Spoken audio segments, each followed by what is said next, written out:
Hello and welcome to the Ekimetrics podcast. I'm Matt Andrew, the UK General Manager and one of the partners at Ekimetrics.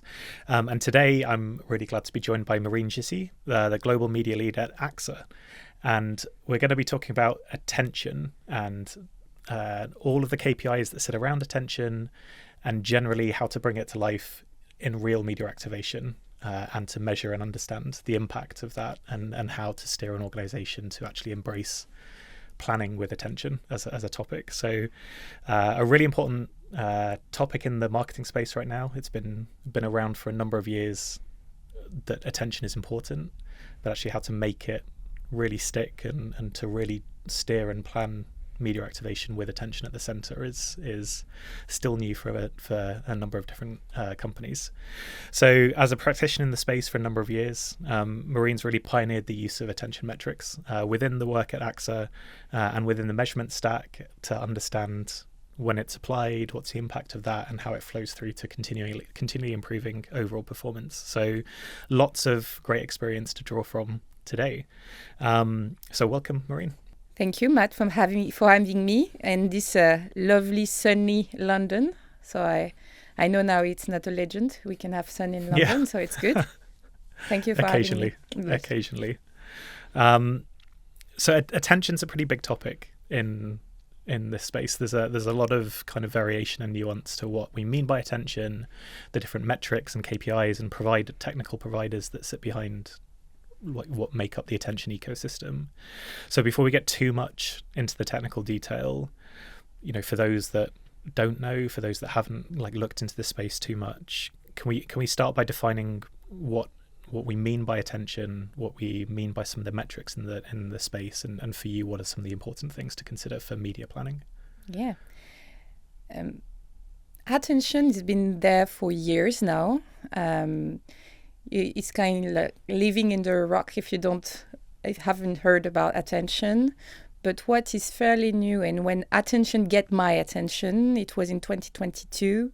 And I remember this lovely Karen Nelson-Field from Amplified Intelligence on the stage of a WFA Marketing Week talking about attention as a currency, attention to measure and to better steer impact in advertising. And it's where my journey started. And it's where attention means something to me as a media owner and not just media and creative owner. And what really struck me when she said that it should be a currency is that the difference between how we steered at the time media, and especially branding media, was toward visibility and viewability with the old IAB standard that we all know. And she was making a point and seeing the difference with what is viewed and what is understood by the brain.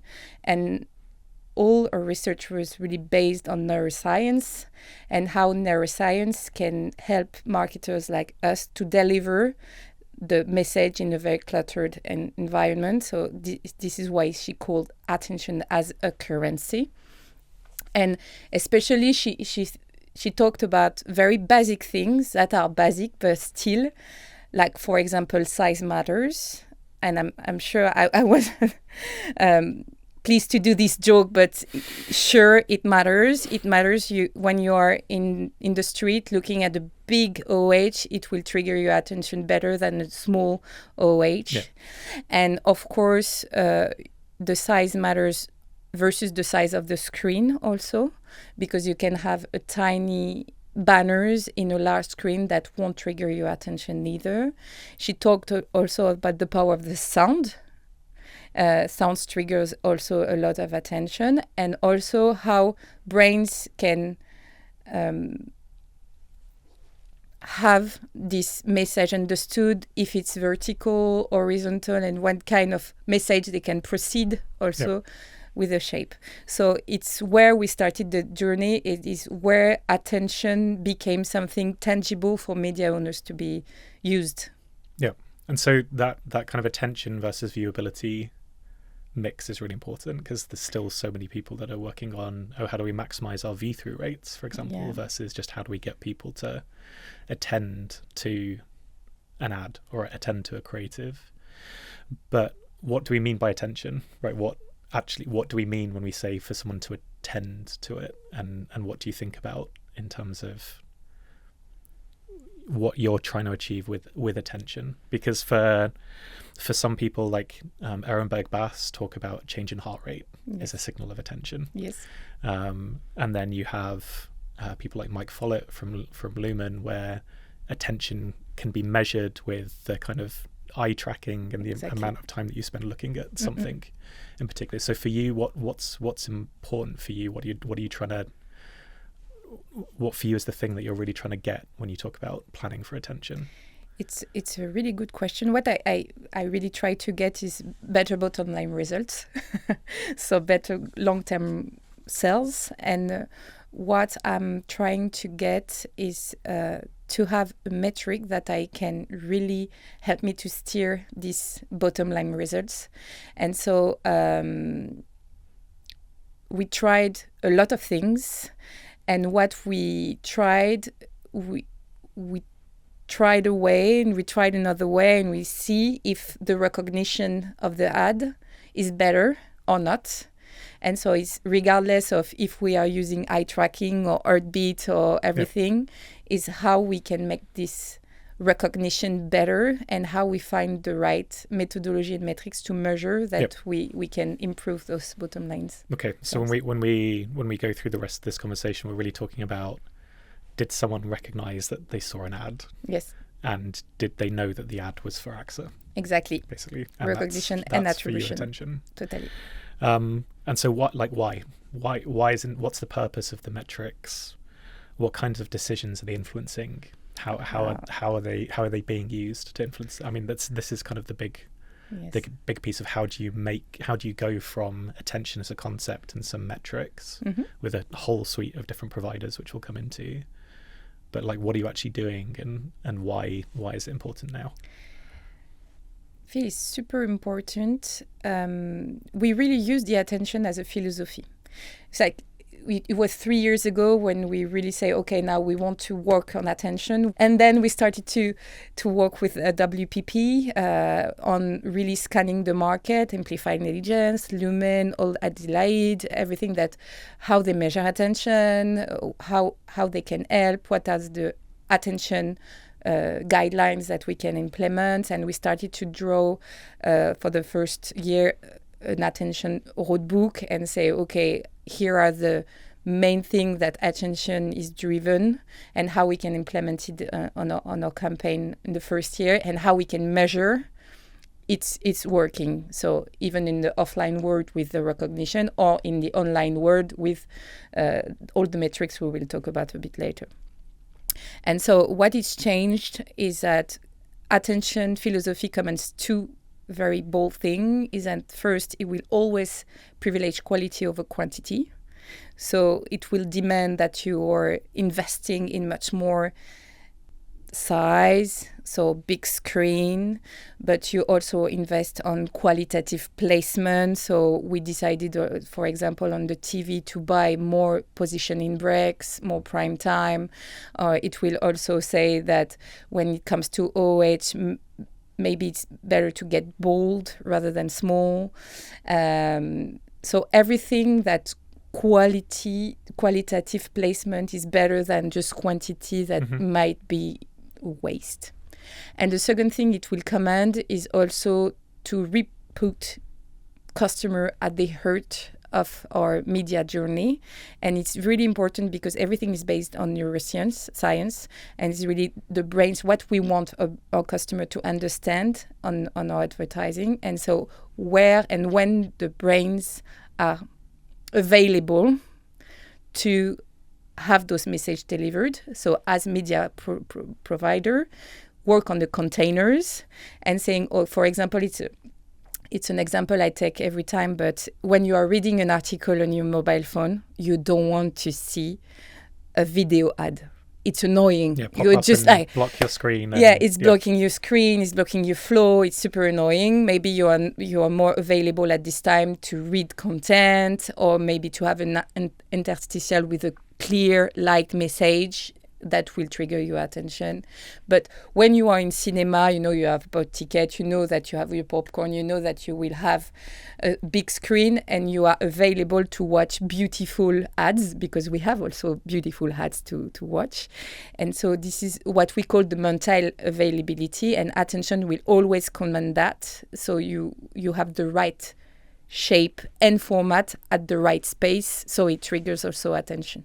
No, and I think within this space you get a really important distinction of the attention that you can generate and let's say the attention inventory that you have available to do that. Because when you talk about those cinema placements and the study that Lumen did with Ubiquity, where they correlate the profit of each channel with the attention that generates, cinema is a massive outlier in our MMM studios, exactly. In our marketing mix modeling studios also. Yeah, no, completely. And but when you're in that kind of really outlier position, you're also there because the number of high quality cinema placements, the thing just before the film itself, very limited in terms of inventory and more limited in terms of the overall reach you can generate. So how do you think about trading off between the attention that you can generate, the overall reach that you can have, because that's important as well, is to reach all the potential customers that you can have in a space, right? And making sure that you're getting messages for those that are in market as well as those that are out of market. Like what kind of complexity does it bring to this? I have to say that reach is not really a problem. Of course, cinema is small reach, but we don't use it like in every plan with every creativity. But it's much more also the cost of this quality, because you want to buy quality, but sometimes it costs a lot, and we have to find also the right balance between the price we pay and the outcomes we have. And for that, we have this bottom line ROI study to make sure that we're still buying at the right price to generate sales. So I have to say that I have an insurer media budget and not, unfortunately, an FMCG media budget, which I wished. So it gives me a bit more room to pick up attentive placement for the kind of budget that I have. Yeah, you're not struggling for inventory, right? No. I can still have the choice. But ultimately, for anyone looking at that balance is really critical, right? It's going to be the balance of how you drive those highest attention places with the cost that it takes to get there. So you're always going to need that mix of maybe your big cinema activity, which is really high, like expensive, maybe doesn't get you as much reach. So lower cost with lower quality with lower attention, but gets you a different angle of reach or the overall mix that you get, still with attention as the core of what you have. What is very important is you get all the channels of media can give you reach, and all the channels of media can be attentive or not. Yep. And they can be steered, each channel can be steered toward attention. So if you say that, for example, if you just apply the rules of attention, so sounds on, for example, you will disregard social. Yep. But social is a massive reach provider, and there are people that you can only reach through social. So the idea is just to say, okay, I've got this ton of inventory, how I can get this inventory to be the most attentive for me. And so you start to speak about like format, where you are placing it, and then you can try to optimize the reach that you get. Yeah. And that's really because attention, and when we talk about attention in this space, a lot of it is tied to creative. Oh, yes. A lot of and the quality of the creative that you have, a lot of it is tied to how that creative is displayed. And you talked about it earlier, but how coherent that is with the audience expectations of the platform, or where they are.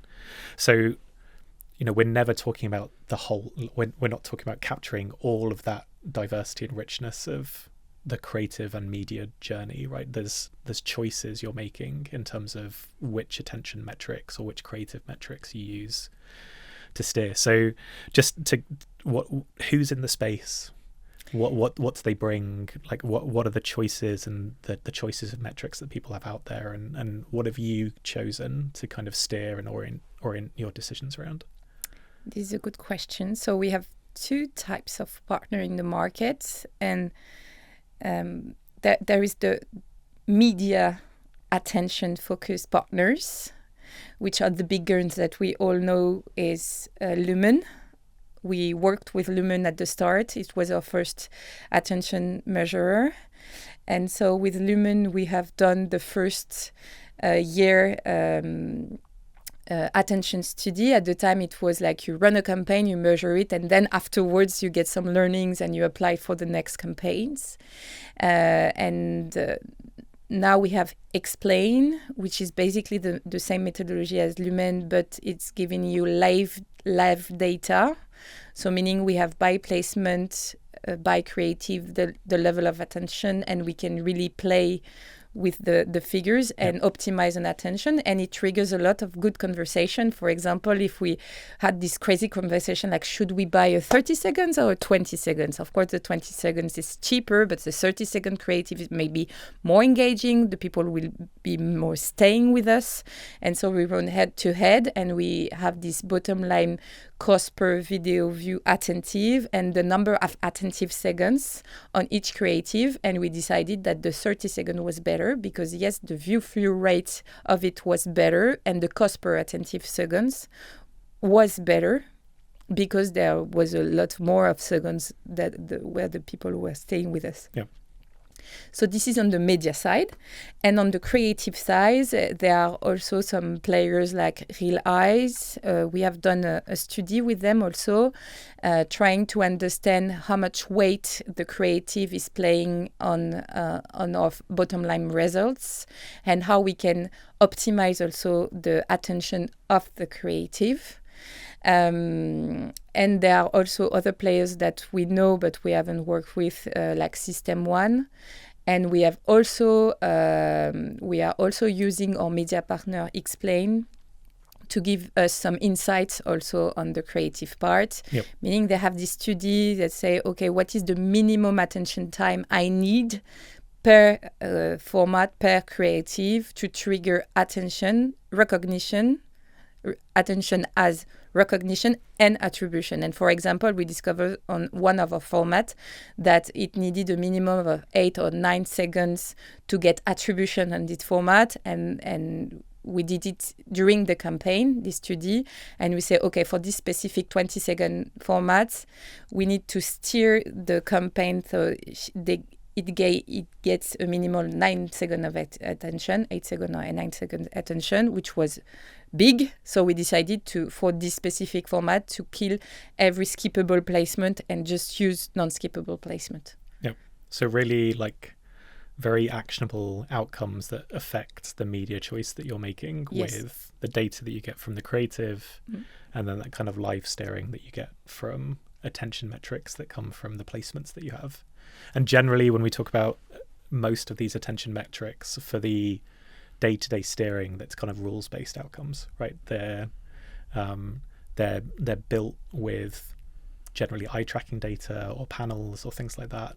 Exactly. But then when they're applied at scale, it's more rules-based placement on the format, the platform, like all of those things that come to play. So it's it's not live data at scale. It's not like real live data at scale. It's real rules-based data, but it's like with the good players or the good foundations in the space, it's based on really robust, really scaled like eye tracking or human data that sits behind it as well. Yes, and it's a call to market to try to have both at the same time, creative and media, but still it's not the case at the moment. Yes. Yeah. No, for sure. And huge topic and big space as well. Yeah. That's and with the stack that you've created, with the partners that you're working with, and with the processes that you have internally, and with your media agency to kind of stand up campaigns, what are the benefits for you? Like what have you unlocked with using this type of approach, with the buying approach, the measurement of that? How is it changing your thinking, and how is it changing your performance overall? Alors, we start with the performance. I have to say that we improved our media performance. So, for example, in digital, with Explain last year, we measured that we limited 6% of digital wastage, so meaning that we increased our attention by 6 points on the campaign, which is massive compared to the global digital investment that we have. So this immediate returns, and it was the second year of attention, so meaning that we also implemented some learnings with Lumen the year before, so it was incremental to that. The second thing is that also we increased our recognition, and especially, for example, in OH, we measure that we have increased our recognition on OH. And bottom line, our marketing mix modeling results are better in 23 than it were in the 21st brand campaign. And in the 24th brand campaign, we still don't have the full result because it was on the second half of the year. But for France, for example, the ROI are better also. Yeah. But I have to admit, Matt, and you know me, that of course, if it's working, it's because of media. Yeah. If it's not working, it's because of creative. And I have also to admit that we have also different creative running on these two campaigns. So we are not 100% sure that it's coming to this attention steering. But what we really wanted to measure, and especially through the ROI study, is because we were also buying placement that were more expensive, do we still have this return that we need on those placements? And this was validated, so it's good. Yep. And the second thing that we really see as a benefit is it really feed into our responsible media roadmap. Because we know at AXA we are a really responsible insurer. We are really wanting to make the media money also changing the market, all our investment changing the market, and especially media money for us. And the first thing is that because you are privileging quality over quantity, you are also privileging the right context. So you, in parallel of what we've done, in AXA, is that we save a part of media money to give it back to journalism. And because it's very important for us that we can still trust the news, so we give a part of media money on that. And the attention, or say, scores are higher on this back to journalism part. So it encourages us furthermore to give our money back to journalism. We have also privileged the best context. For example, in YouTube, we are much more going to lineups, and lineups are the good content provider, and you give us back the money to produce much more good content on this kind of platform. And for sure, it also limits our carbon footprint, because you buy less impression. And so in 2024, we measured that in 2023, we reduced our carbon footprint by 24%, not just because of attention, also thanks to the sustainability roadmap that we have with other partners. But attention contributed also on limiting the wastage and limiting our carbon footprint. Yeah. I think what's important about that is you're not giving up anything by planning for attention, right? Exactly. You're getting better quality, you're funding good media, good journalism, you're reducing your carbon footprint, but ultimately you see the benefit and the effect within the return on investment you get for that as well. So it's a win-win-win, a lot of benefits all around for everything. And in terms of how that's changing your day-to-day, how that changes the way you work with your teams, how have you put that into place? Like, what are the things that you do now with your media agency? How has that changed the dynamic since you started using attention? I think we build this attention strategy with our media agency, which is very important to us also at AXA, is that we just don't build this media strategy alone. We have a global learning agenda. So we put attention as a pillar for a global learning agenda 3 years ago now. And we started to all together as AXA media owners, locally and globally, to steer a campaign on attention. Yeah. And it was something very structural also for all of us, because it was also a mean to test also bolder things and to see if it grabs attention, drives also long-term profit, and it gives this community a real impulse. And I really like that because, for example, AXA France is doing better stuff that we are doing on attention. I have to admit that they are pioneering, for example, the pre-bid on attention, so meaning that they are steering part of the campaign on attention metrics, something that we have replicated on other campaign, but they were the one to start. So it gives really this dynamic of innovation, not just innovation for innovation, but also innovation for the community and how we can, as AXA, progress on this attention field. And with the agency, of course, they are all motivated because they are also steered toward our performance. So the better we do, the better they do also. So it's given much more transparent conversation and also informed conversation with media partners, I have to say, because, for example, because some of media partners are not privileged by attention, we can reopen the conversation with them saying why you are not privileged, see how we can do better. And one of the benefits of attention on the market also is I have seen a lot of media providers that have cleaned their inventory, and now they are selling a lot of more qualitative inventory rather than just trying to get, the viewability little banners that pops everywhere for them to sell. Yeah. And I mean, ultimately, that's one of the big things that this focus on attention has also shown up is how much, especially in the digital media ecosystem, but how much inventory was waste. Yeah. So yeah, how much was never doing a job in the first place, and so actually that's one of the main things that we see when we're working with attention data with a lot of brands as well, is that a lot of attention is already baked into costs. So for TV, your GRPs are higher. Yes. In the places generally where attention is more present. So you talked about prime time. First or last hour break, etc., as some of those kind of prime attention placements, and they're the prime cost placements as well.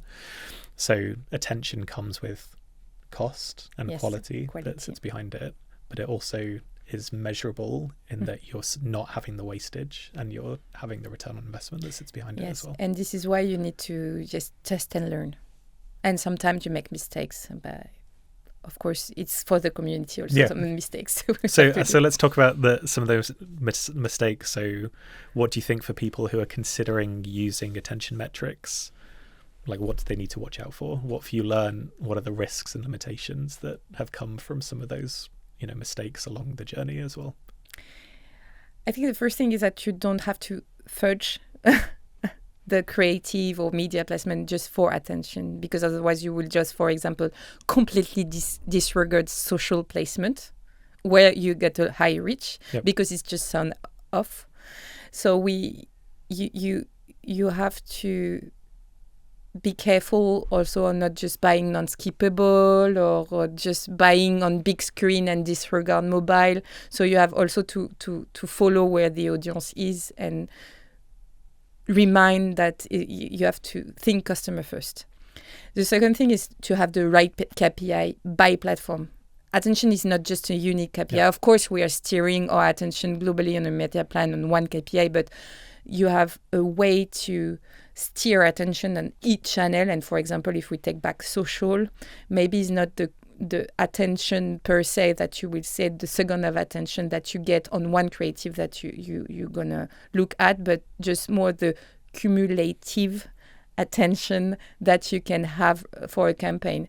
And the platform, it's also an honest conversation with the platform. And when attention came into the game, we had this open conversation also with Meta and saying, guys, got like really low attention score. How can we do better with you? And now they are launching, for example, a product called Meta Story Builder that will help also advertisers like us, and we are testing it at the moment, to build cumulative attention. So meaning is really a kind of a retargeting, but is remarketing, remarket to the market, but say, okay, we have a lot of different shape of creative delivering the same message and different touch points, and so we try to get the right frequency with a short period of attention to the same consumer, and see if this cumulative attention will build up and will have bottom line results. So this is a test that we're running, for example, at the moment. Yeah. And that last piece, that bottom line result, is critical. Bottom line result is steering towards bottom line. And maybe the last thing, like make creative friends. Like you really need creatives. You don't have to. Attention is really a collective journey. Yes, media has more tangible result for the moment, and we can really steer media on that. But we really need creative in the game. We have really open conversation with our brand team, with a creative agency, and we are all trying to steer the attention in the same way. What means fits for platform, working directly with the platform on the usage, how to better fit this creative, which kind of message would trigger attention, etc. It's super important that the creative is part of the journey. Yeah, and I think what's important about what we've been discussing is that for those that think attention is not a tangible thing, for something it's a theoretical topic where I don't know how to plan for it. You can create an attention-based plan now. There are ways to steer by attention. It's something that you can implement, you can track, you can measure, you can sum up the attention that you're getting across your plan by channel. It's a very tangible way of working, and it just takes that shift in focus and the shift in partners that you might work with, or just making sure you've got those providers that enable those metrics to come in. And the benefit of it when it comes to quality, when it comes to impact, when it comes to the benefits of a CSR agenda that you have, can be really positive as well. So it's a real thing that you can use and plan, even if it is still at the leading edge of media planning at the moment. And so maybe to finish, because it is still that kind of leading edge of the measurement space, or the media planning and measurement space, but what do you think's next for this field? Like where is attention going next? And what are going to be the next big things that you're focusing on in the next 1 to 2 years? This is a good question. I feel, first of all, that the market will concentrate a bit, providers, because we see, and I'm a bit cheating on that because I don't have a crystal ball, but I see that the market is already concentrating, because I feel that the attention is very also linked to brand suitability, which is also linked with the sustainability. And we see provider like Scope 3, for example, that starts to buy also some capability on attention, for example, on brand suitability also. So I think it's a good way also to do it. As advertiser, we are also conscious that all these stacks are adding costs and technical complexity also to us. So it's I foresee that the market will consolidate and give us the right vision in the coming years. And the second topic we, of course, already discussed is how we combine really creativity and media in live steering, which is not the case at the moment. And it will be super important if you just unfold the unfoldest thing, which is AI coming up. And AI will unleash also the personalization and how we talk directly to the audience, and how the audience will reclaim this personalization. And so we'll have to be very having this KPI of creative and media together would be very necessary in the years to come. Yeah.